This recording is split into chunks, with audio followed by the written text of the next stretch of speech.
Bonjour et bienvenue à toi qui écoutes le podcast Manage ton cœur. Je m'appelle Florence Benez et je te propose un podcast pour apprendre à manager ton cœur. Être à l'écoute de son cœur, dans sa vie, dans ses choix, c'est beau mais est-ce possible ? L'expérience m'a appris que suivre son cœur dans tous les domaines de sa vie s'avère la plus belle aventure à vivre sur Terre. Pourtant, à la naissance, on ne nous a pas donné le mode d'emploi. Alors comment faire pour être à l'écoute de soi, s'affirmer, gérer notre machine émotionnelle qui s'embarque sans que l'on puisse rien faire ? Comment se respecter, s'apaiser et enrichir notre relation à l'autre ?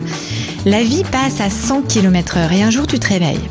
Alors si tu souhaites améliorer ta vie au quotidien, car tu penses qu'il faut la vivre à 300%, si tu as envie d'améliorer ton ancrage, développer ton intuition, améliorer ta posture face aux gens que tu côtoies, si tu aspires à te sentir en paix, en harmonie et en joie et que tu as envie de transmettre ces belles ondes de lumière autour de toi, alors ce podcast est fait pour toi. Si tu crois en l'univers, en ton toi et que tu sens le besoin d'être encore plus connecté, alors écoute ça.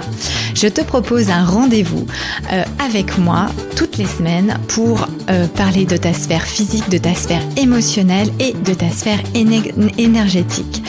Tu es de nature curieux, tu cherches à améliorer ta vie dans tous les domaines, que tu manques de confiance en soi ou que tu aies des difficultés à prendre ta place, eh bien retrouve-moi toutes les semaines dans ce podcast. Je te donne rendez-vous pour apprendre à manager ton cœur ou l'art d'oser être au quotidien. Viens écouter mes émissions, entendre mes invités afin de pouvoir passer à l'action et décider de ce que tu veux ressentir pour toi. Un rendez-vous quotidien au service de ton bien-être pour ton propre bonheur. Ose être connecté à qui tu es vraiment et laisse ton cœur être au centre de ta vie pour une expérience plus épanouie. À très vite. Alors pour ce premier numéro, je te propose de t'en dire un peu plus sur moi et sur qui je suis et d'où je viens. Alors pour que tu saches un petit peu, moi j'ai un parcours de vie un peu difficile, tant du point de vue émotionnel que physique, puisque dès l'âge de 9 mois, on m'a diagnostiqué un cancer du rein et ma bonne étoile m'accompagnait déjà car j'étais le premier bébé à y survivre. Durant les 7 premières années qui ont suivi, les médecins tenaient toujours un discours très alarmant en indiquant à mes parents, à mes proches que elle ne passera pas l'année. Et après avoir été opérée et subi tous les traitements préconisés, vers 1 an et demi, mon sourire a diminué. Je ne me levais plus, je ne mangeais plus, les médecins pensaient que j'étais en train de mourir. Alors ma maman à cette époque-là a appelé ma grand-mère qui a passé la nuit à mon chevet. Sa présence et certainement son action ont eu raison des ténèbres qui m'envahissaient. Le lendemain matin, mon sourire est revenu et mon appétit et ma joie de vivre aussi. Aujourd'hui, je suis sûre qu'elle est toujours à mes côtés à veiller sur moi et à me guider. Toutes ces épreuves ont incité mes parents à m'apporter évidemment une éducation assez souple. L'important pour eux était que je profite de la vie et d'avoir du bonheur. Et c'est grâce en partie à cette éducation que j'ai gardé la connexion avec moi-même et avec mon intuition. Plus tard à l'adolescence, j'ai de nouveau eu des complications de santé, subi des interventions qui normalement auraient nécessité 2 mois minimum d'hospitalisation. C'est dans ces moments que j'ai découvert en moi des facultés extraordinaires. En réalité, mon hospitalisation n'aura duré que 10 jours et grâce à la force de mon mental et mon désir d'être connectée à ma joie de vivre, sans le savoir consciemment, j'ai mis en place intuitivement des protocoles qui m'ont permis d'activer et d'accélérer ma guérison. Après une longue convalescence, j'ai décidé de réaliser un de mes rêves, celui de partir très loin et de vivre au Canada et j'y suis restée 5 ans. Durant ce séjour, la magie de la vie s'est opérée. Tous mes rêves se réalisaient. J'ai fait de la danse de compétition, de la radio, du journalisme, j'ai créé une micro-entreprise, intégré une grande école de commerce. Cette intégration m'a permis de découvrir que tout était possible, même si on pense ne pas avoir le niveau au départ. J'ai appris à travailler en groupe, à avoir de la constance, surtout à 20 ans, à développer ma conscience, à suivre mon cœur et à n'écouter que mon intuition. De retour en France, après toutes ces expériences, mon objectif était d'aider l'humain. À l'époque, je disais que je voulais participer à la guérison de l'humanité.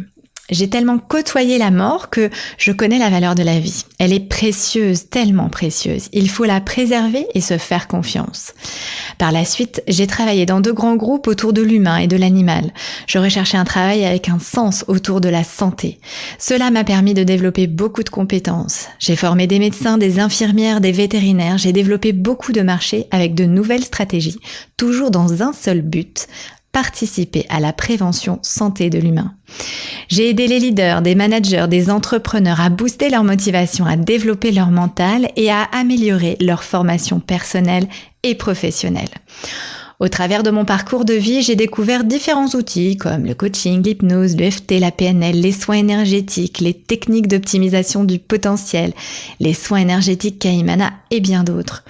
Ce qui m'a permis d'accompagner aussi de nombreux adolescents, des hommes, des femmes, des enfants dans la gestion de leurs émotions, dans la libération de traumatismes, dans l'amélioration de leur motivation et concentration, dans la découverte de leurs capacités et dans leur retour à l'authenticité, la reconnexion à l'amour de soi et l'amour des autres.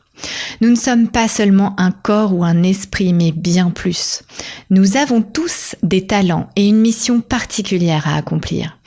De mon point de vue, cela demande du courage et l'engagement et du plaisir afin de faire émerger la lumière divine qui est en chacun de nous. Ma devise aujourd'hui, c'est vivre selon le cœur, retrouver son pouvoir personnel, oser être dans toutes les sphères de la vie, jouer le jeu de la vie dans l'amour de soi, écouter l'intuition, suivre son cœur, en résumé, exceller avec le cœur. Voilà, après cette présentation, j'espère que tu me connais un peu mieux. Manage ton cœur ou l'art d'oser être au quotidien. Viens vite me retrouver pour notre premier épisode qui va parler de gestion du stress ou comment récupérer en 2 minutes chrono. Ose être connecté à qui tu es vraiment et laisse ton cœur être au centre de ta vie pour une expérience plus épanouie. À très vite.